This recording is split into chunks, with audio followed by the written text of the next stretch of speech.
Welcome to our channel. Today we how to enable Microsoft Defender scan settings in Windows 11 step by step clearly.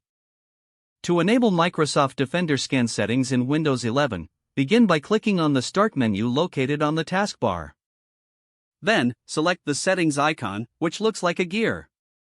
In the Settings window, locate and click on Privacy and Security from the left sidebar.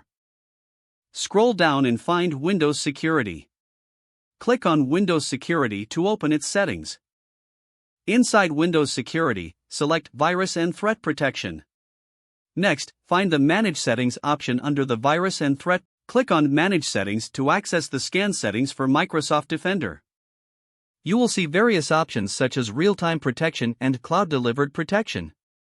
Toggle the switch for Real-Time Protection to enable. Scroll down further to explore additional scan settings such as Automatic Sample Submission. Enable any other options that you prefer by. To run a scan, go back to the Virus and Threat Protection page. Click on Quick Scan to immediately check for threats. For a deeper search, select Scan options and choose either a full scan or a custom scan.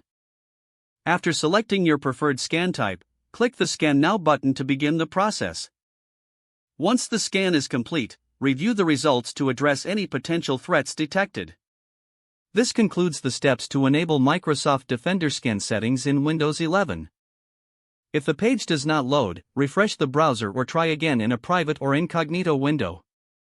Make sure you are using the correct email address, then retype it carefully to avoid small typos. If your password is not accepted, use the reset option and create a new strong password you can remember.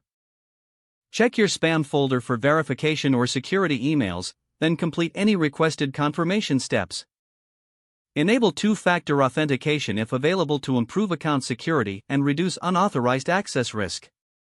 After signing in, review your profile details so your contact information and settings are accurate and current.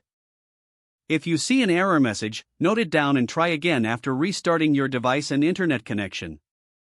Log out when you finish, especially on shared devices, to keep your account and payment information secure.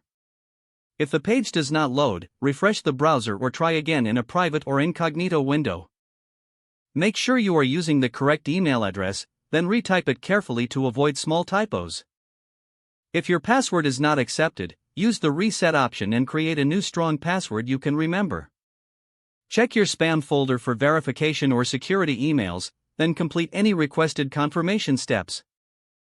Enable two-factor authentication if available to improve account security and reduce unauthorized access risk. After signing in, review your profile details so your contact information and settings are accurate and current. Don't forget to like this video and subscribe to our channel for more step-by-step tech guides.